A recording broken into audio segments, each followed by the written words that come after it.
All right, everybody. So, with exams coming up, we've got less than a month. It's really, really important to start thinking about preparing for your exams now.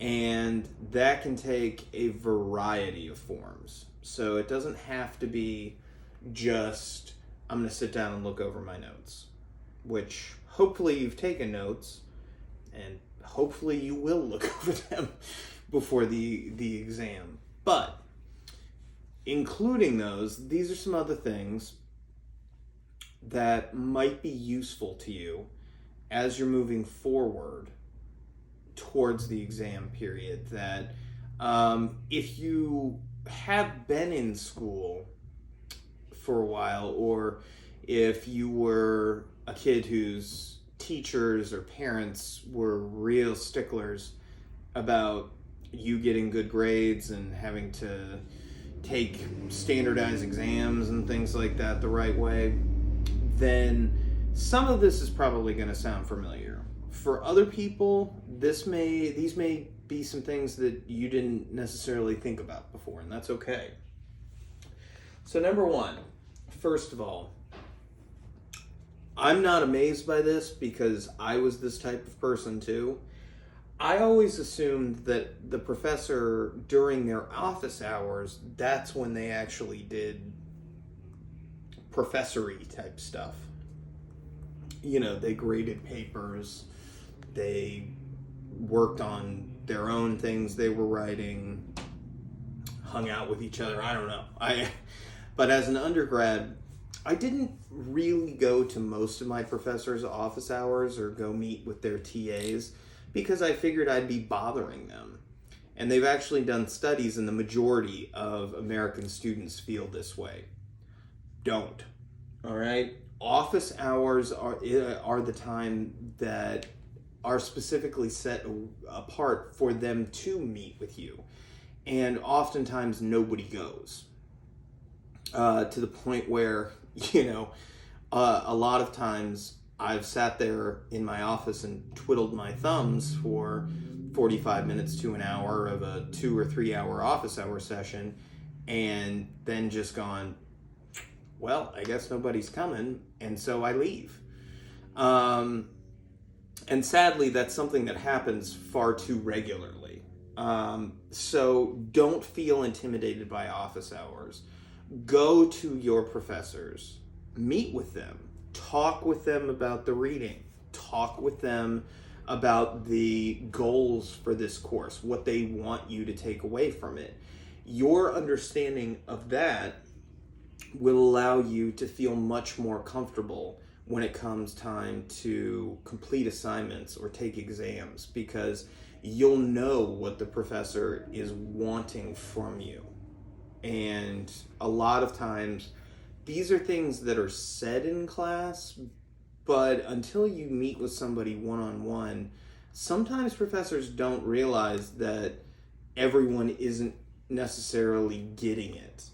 And so it's an opportunity for them to make themselves more clear to you. So by all means, go talk with them. Ask them if there's any material you should be looking back over. I mean, obviously they're not going to tell you exactly what's on the exam, but they may give you some advice because you went and saw them that says you may want to take a look at this, or you may want to start rereading this. Number two, get a couple of your classmates together. Work with each other. Try and get an understanding going that you all are smarter together than you are apart. And everybody has different strengths and different levels of understanding when it comes to different topics. You may really have struggled with one particular aspect of the class where somebody else breezed right through that and is having trouble with something that you thought was really easy. So you'll get more perspectives. You'll also learn other ways of thinking about the material that you've taken a look at. And so your answers to certain things can become more detailed and more flexible, so that you're presenting more than just your way of viewing this. Flashcards are helpful no matter what subject it is. I know some people have soured on flashcards and things like that. They think that it doesn't really do anything to store the information long term. I've heard the same thing about underlining and highlighting.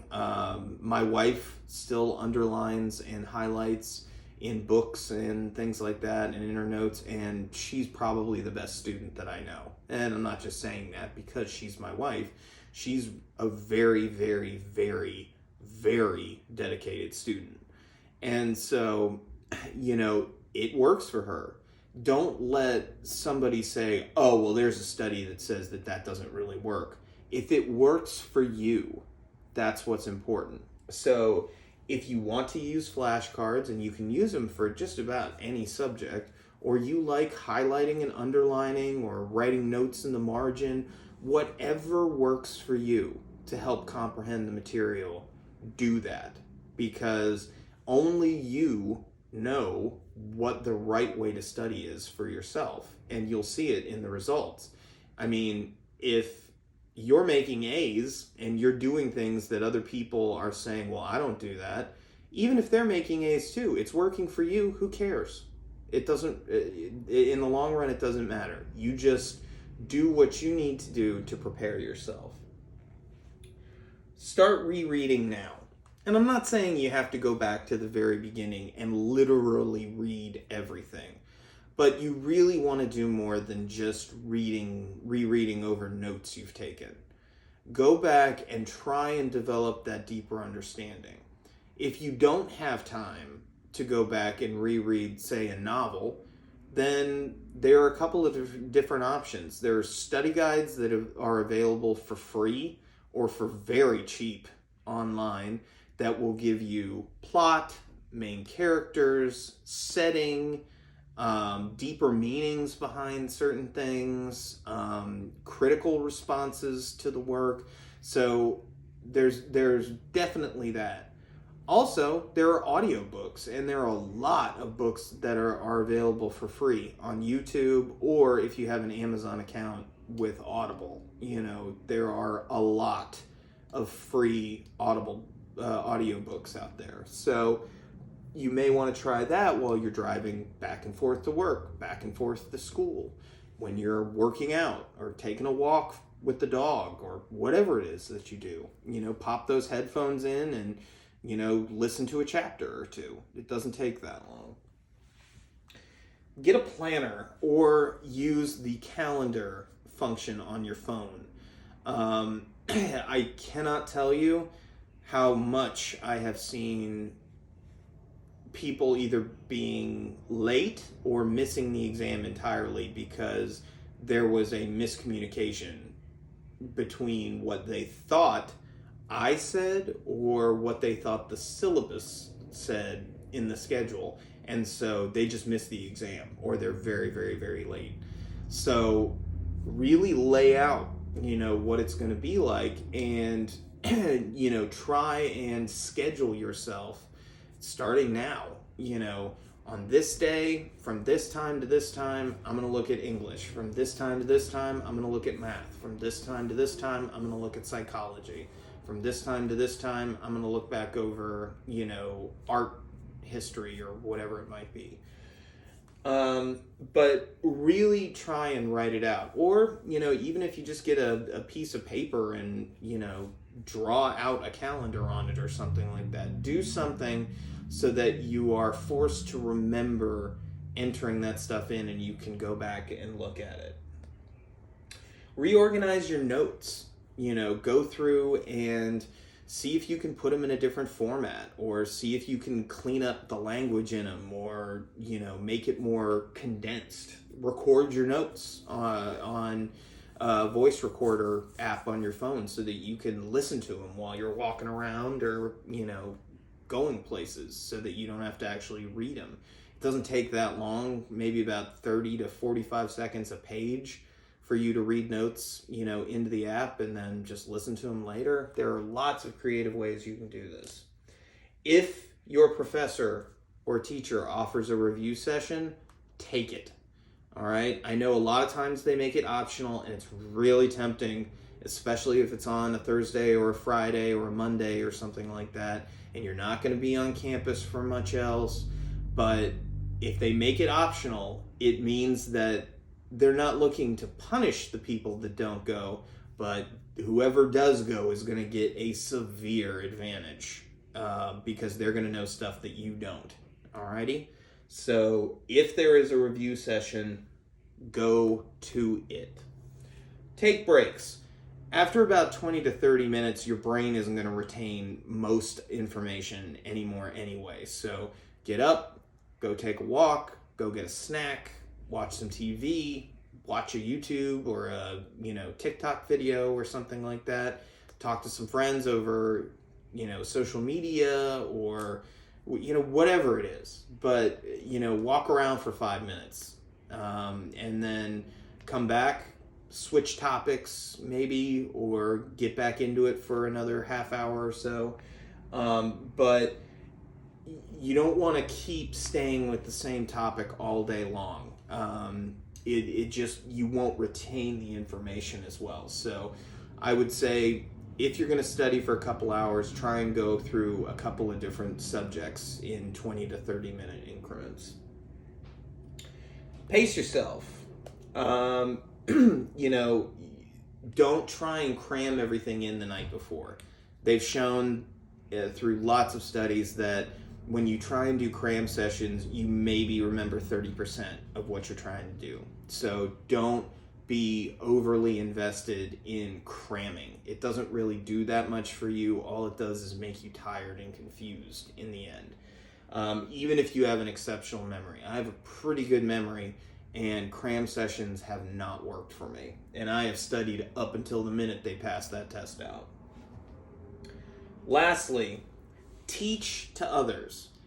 If you understand something so well that you can explain it to someone else, a member of your family, the wall, a dog, your boyfriend or girlfriend, a friend, a stranger at your work, whatever it might be. But if you can explain what it is you're taking your exam in and explain concepts of it, like if you were taking Louisiana history and you could explain certain aspects of why Louisiana joined the southern states and seceded from the Union, then that shows that you have a good enough understanding about it that you could write original thoughts about it.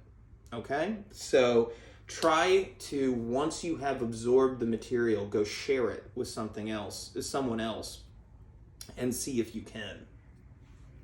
And mostly, you're gonna, from a review session or from the teacher giving you a practice exam or a study sheet, or from previous exams you've taken in the class or quizzes, you should know what kind of questions are possible. Try and dummy some up if you aren't given a study guide or something like that, or there isn't a review session. Try and dummy up some answers. Think about what you think you might be tested on. What were the more important things? And test yourself. Try practice writing it out or making outlines so that when the time comes, you know what to talk about there.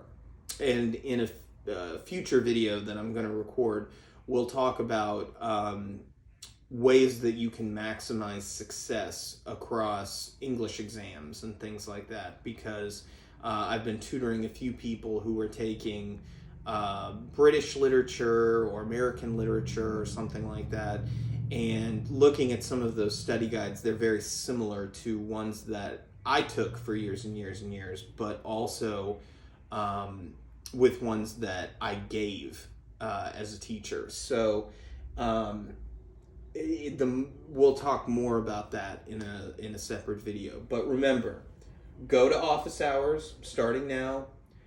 Set up a study group with your classmates starting now before people start to get busy.